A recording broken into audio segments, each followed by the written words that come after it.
Bienvenidos una vez más al ciclo Comunicándonos aquí en Club Agro. Hoy estaremos dialogando con el doctor Rodolfo Balestrini, presidente de Institutos Rosenbusch. Bienvenido, Rodolfo. Gracias por estar aquí, Por tanto favor. tiempo.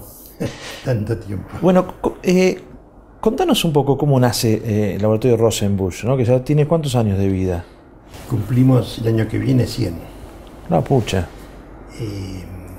Tenemos los números de inscripción en laboratorios 4 y 5.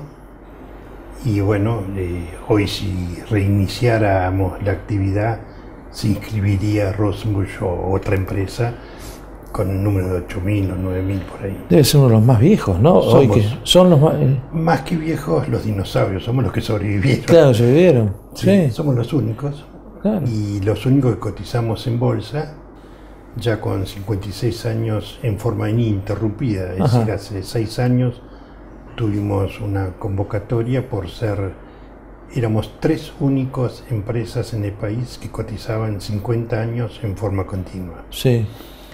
Y a tu pregunta de cómo nació, Rosenbusch nace por voluntad del científico en ese tiempo, el doctor Francisco Rosenbusch, Sí.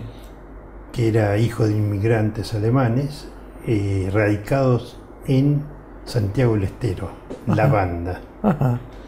De La Banda, este hijo predilecto va a Alemania ya como médico veterinario, se apoya de las culturas. En ese momento estaba Pasteur y Koch y Ehrlich, que fue su profesor, y menciono ellos porque Pasteur sabemos quién es, Koch, Ehrlich. Claro. Entonces él vuelve a la Argentina empapado de conocimientos, de curiosidad, y con la sociedad rural da un servicio a los productores sobre qué hacer ante procesos infecciosos o parasitarios. Sí. Y en los albores del campo argentino, él asesora, y luego viene una epizodia que es la enfermedad del caballo loco, la locura equina, Sí. que es la encefalomielitis. Él ve que es el virus de encefalomielitis este y el oeste, y genera las primeras vacunas, y ese fue en realidad el salto industrial, porque en esa época los caballos eran el horsepower, ¿no? Claro. Era la máquina de transporte, de conocimiento, porque uno quería ir a visitar a un pariente y bueno, la forma era a caballo. Sí, sí. Y uno quería carrear algo y era con el caballo o bueyes. Entonces, que muera un caballo era, además de ser una zoonosis, Sí. que ya digo como si fuera una cosa pequeña, pero más se le daba la fuerza o el valor a ese equino, Claro. que es casi como hoy le damos el valor a una mascota. O sea, el primer producto está focalizado en el Así caballo. fue, antes que aftosa. Después fue la aftosa intradérmica. Con Sí. nuestra vacuna antiaftosa intradérmica erradicamos en México en los años 47-55. Claro. En las famosas campañas donde mataban médicos veterinarios en México, la vacuna intradérmica hizo pie y fue la primera que se usó, así como en Australia. Y ya el doctor Francisco generó con sus conocimientos, él trabajó mucho en parasitología, y además de las enfermedades infecciosas. Y por ejemplo, cuando venían los barcos y se hacía cuarentena por enfermedades que estaban como el cólera, el doctor Francisco había desarrollado un método muy rápido de valoración de si había o no riesgo de cólera en ese barco o en esos individuos que iban a bajar la Argentina. Y eso acortó muchísimo el periodo de la cuarentena, que ya eran en una semana se sabía. El doctor Francisco trabajó con Chagas, trabajó con muchas enfermedades en donde él era un genio. Para esa época hablar de, por ejemplo, el Chloromyxis rosenbuchi. Es el nombre de un parásito de los peces. Claro. Pero él hablaba de los peces como hablaba del bovino, como hablaba de la vinchuca, claro. Y que no era el bocio en el humano, es decir, estaba todo un adelantado, conformado. ¿no? Excelente. ¿Cómo te incorporás vos, a Rodolfo, a la empresa? Yo me incorporo... ¿Eras muy joven? Sí o no, depende. ¿Qué joven? Si uno se cree joven ahora, te imaginas que habrá sido antes. Un pichón. ¿Pero estabas recién recibido? No. Yo me recibí y trabajé primariamente en Comodoro Rivadavia. Sí. Luego en Lincoln, Vallauca. Y en Vallauca hice mi escuela de médico veterinario rural. Sí. Bajo la tutoría o la capa, digamos, de, por ejemplo, el ingeniero Seré, que me abrió las puertas en el campo, y el señor Margaría, es decir, todo un grupo de productores a los cuales yo iba y le hacía los desastres o las ayudas. Y en ese tiempo, el ingeniero Seré, por ejemplo, me dice: mira, pibe, vos acá vení, aprendé, hacé lo que quieras, lo único me usás productos Rosenbusch. Y eran mis parientes. Ajá. Entonces yo decía, pero qué mundo.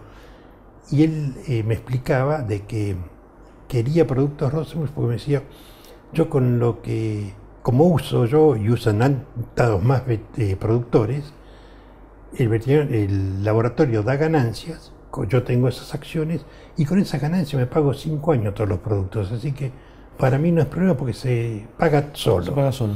Y esa fue una de las filosofías del doctor Francisco Rosenbusch. El doctor Francisco armó realmente una sociedad de trabajo, claro, e involucró a Anchorena en el directorio, a mucha gente del medio rural, sí, porque lo que quería era que cada uno de los productores se ayudaran de la empresa. Claro. Es decir, tenían un problema, iban a Rosenbusch, consultaban el problema y buscaban una solución. Claro. Y si no la tenían, se pagaba para que se encontrara la solución. Claro. Y así es lo que yo viví, por ejemplo, al estar becado en Alemania. En las estaciones de Group, por ejemplo, son estaciones donde los productores aportan un dinero, pero definido para un trabajo específico. Claro. Y ahí se desarrolla. Y así el doctor Francisco hizo el escenario de bolsa, ¿no? ¿Y cuándo te incorporas a Rosenbusch? En los años 80. 80. Yo justo en 79-80 había estado en Alemania perfeccionándome, becado por la República Federal Alemana, y cuando vuelvo, ya Vallauca era como que, bueno, me iba a quedar chico, sí, y ya el doctor Carlos Rosenbusch me dice, bueno, ya está, ya hiciste tu experiencia, ya jugaste en el campo, como decir jugar, ¿no? Sí, sí. Venía a ayudarnos en el laboratorio, porque el laboratorio tiene un sector que es el sector de diagnóstico y también el sector de extensión. Claro. Y yo era un apasionado, era y soy un apasionado de la extensión. Creo que no hay conocimiento que sirva si no se extiende. Absolutamente. Y esa extensión, Rosenbusch, el doctor Carlos, la vio y dijo, esto es lo que yo necesito para el laboratorio. Y así yo era el veterinario del sector de diagnóstico que extendía los productos, no los productos, las ideas sobre los beneficios de los usos de los productos, por ejemplo, antimastíticos, y así desarrollamos toda una línea de lo que llamábamos la leche blanca. Es decir, la primera asociación de leche en el país se generó en estos movimientos, estas charlas entre colegas, productores. Para promover la calidad de la leche, claro, y evitar la calidad de leche. Claro, lo que soy Aprocal, por ejemplo, sí, la asociación productora de calidad de leche. ¿Y la paleta fue cambiando de productos de Rosenbusch con los años, Rodolfo? Sí, Rosenbusch, como dije, nace con encefalitis equina, después aftosa, luego fiebre aftosa, y con fiebre aftosa juntamente aparecen otras enfermedades como el carbunco, como la fiebre de transporte, enfermedades que en ese tiempo no habían soluciones clásicas. El doctor Carlos Rosenbusch desarrolla una cepa que la llamamos cepa R, una cepa caliente de carbunco, vacunal pero caliente. Sí. Hoy se dejó de usar. Se ha estimado en el mundo de que la cepa Stern de Andersterport de África es más sólida, es más segura, porque la nuestra puede tener pasos para atrás. Claro. Por ejemplo, en el equino hacía un edema grande, protegía, y era la cepa preferida para cuando hay un brote activo. Por ejemplo, en el norte, donde no se puede traer la hacienda muchas veces, se traía, se le daba esta cepa y había inmunidad, por lo menos en los campos donde realmente se llamaban los campos malditos. Sí. Bueno, así nació la vacuna contra el carbunco, después la vacuna contra brucelosis, cepa 19, después IBR, BDB, Claro. PI3, y la línea equina, la línea PETS, y así se fue agrandando, porque nosotros dejamos de producir vacuna antiaftosa, dándole un convenio, el know-how a Biogénesis y entregando la producción a ellos. Claro. Que luego siguieron con el banco de aftosa y bueno, hoy sabemos cómo estamos, pero nosotros dejamos de producir aftosa porque creíamos firmemente en la erradicación de la enfermedad. Claro. Si pudimos erradicar en México, pudimos estar presentes en otros países, en Chile, Sí. en Paraguay, en Australia, ¿cómo no íbamos a poder erradicar acá? Más con los pasos que se habían dado. Menem, en el tiempo que erradica la enfermedad, o da por erradicada la enfermedad sin vacunación, nosotros dijimos, se llegó. Es un éxito. Había que armar toda la etapa de epidemiología, Sí. y para eso ya teníamos nosotros armado y con experiencia el chip, que era el elemento identificador electrónico, Sí. que nos iba a dar la seguridad de que esos animales tenían ese suero y esa defensa suficiente para la aftosa o no. Año, eso estamos hablando de años 90. Y nosotros 80, años 80. 91 comenzamos con el identificador, en el 95 tuvimos aprobación para Mercosur y en el 98 ya estábamos con carnes trazadas en Devoto, un supermercado en Uruguay. Ajá. Así que estábamos esparramados en... Pero ya con la mirada a lo que tenían que ser las carnes trazadas y la trazabilidad que el mundo le iban a estar demandando. Claro, la trazabilidad en realidad lo que busca es saber hacia atrás o hacia adelante los sucesos. Claro.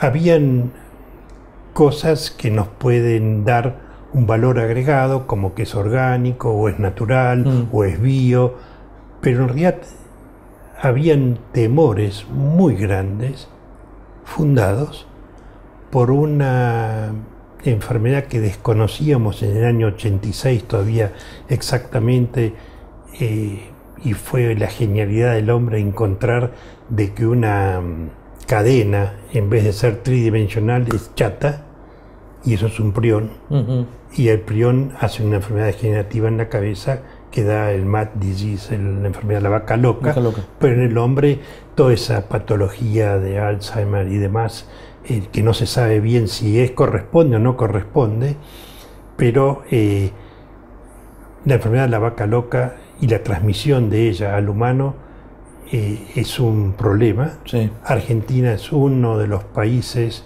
que gracias a la guerra de las Malvinas se evitó, porque la señora Thatcher, la dama de hierro, hizo un daño a los 5 continentes exportando la harina de hueso, sabiéndolo.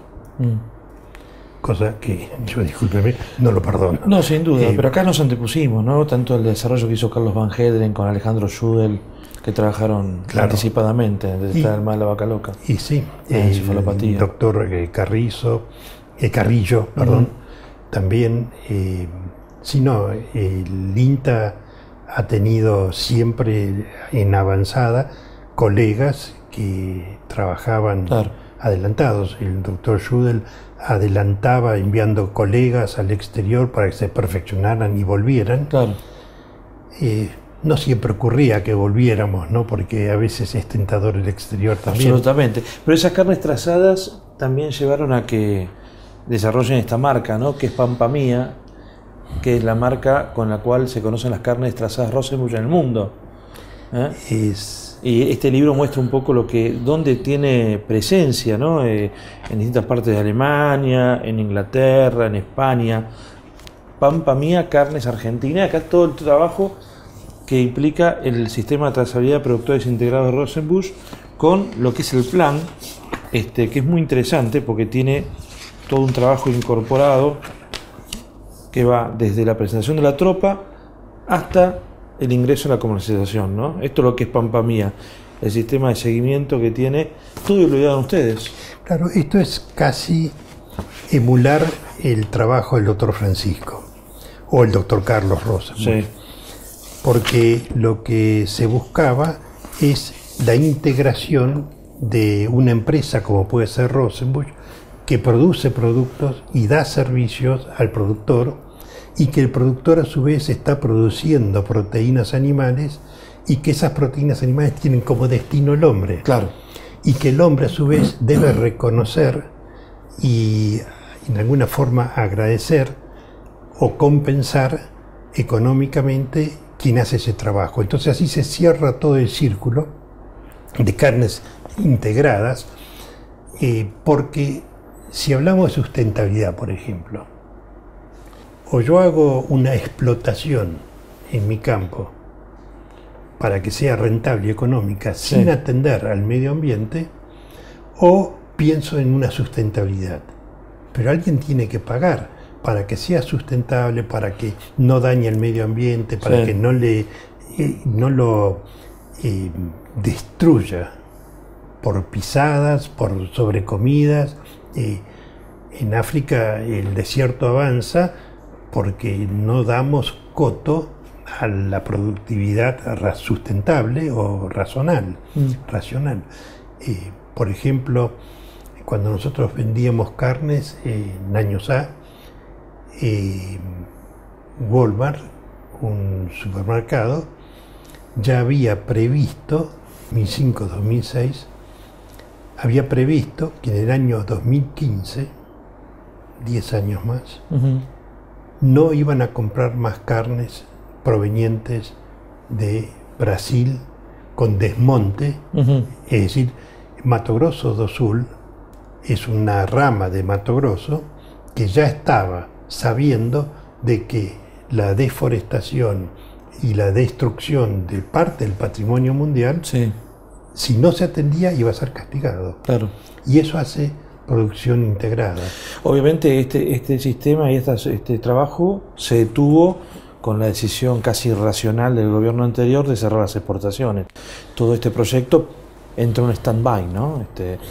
Obligado. Y ahora se va a retomar nuevamente. Estamos reiniciando, ya hemos hecho algunas exportaciones muy pequeñas, dirigidas directamente al usuario, porque lo que pretendemos es que el consumidor final, europeo o americano en el futuro, conozca o intente conocer, o vía electrónica, que es todo un sistema, o vía personal, llegando al campo y conociendo. Ustedes hacen turismo, apoyan el turismo. Esto es una forma de turismo, pero no un turismo que toca y se va. Nosotros pretendemos que quien llega aprecie el trabajo y entonces vuelva a comprar, y así hace una retroalimentación. Claro, un ciclo virtuoso. En si me disculpas un segundo, me detengo. En este sistema, aprovechando la palabra virtuoso, es realmente fenomenal, porque los camioneros nos decían: mire, yo normalmente transporto haciendas. Sí. Ahora me enchufan como acompañante una caja porque dice ese productor que le sobran unas zapatillitas, una computadora o un televisor o a veces sillas. ¿Y por qué? Pues nosotros en el frigoríficos, teníamos 4, hicimos escuelas no escuelas normales hoy como son, sino de apoyo, lugar donde los chicos en vez de estar en la calle eran contenidos y se les daba apoyo para que no estuvieran, digamos, vagando. Sí. Entonces la madre o los padres podían trabajar con satisfacción en el frigorífico porque sus chicos estaban contenidos. Y para eso lo virtuoso era que el productor entendía eso y mandaba cosas para esas escuelitas. Y la escuelita se soportaba así. Y lo que pretendemos en este sistema es que el consumidor europeo también apoye, pagando un pequeño sobreprecio o mandando zapatillas o ayudando en alguna forma a los que realmente van a apreciar el regalo. Claro. No interesa qué es el regalo. Se dice que es el presente, un present, es un regalo, ¿no? Sí. Es muy lindo. Rodolfo, gracias, nos quedamos horas hablando, pero es corto el tiempo. Ha sido un gustazo reencontrarnos. Gracias por habernos visitado. No, gracias por reencontrarnos de tantos años. Así es. Así que era Radio Splendid, Así Carranza, es, muchos años. Rodolfo Balestrini, presidente del directorio de Laboratorios Rosenbusch, aquí en Comunicándonos, en el Diario de la Nación.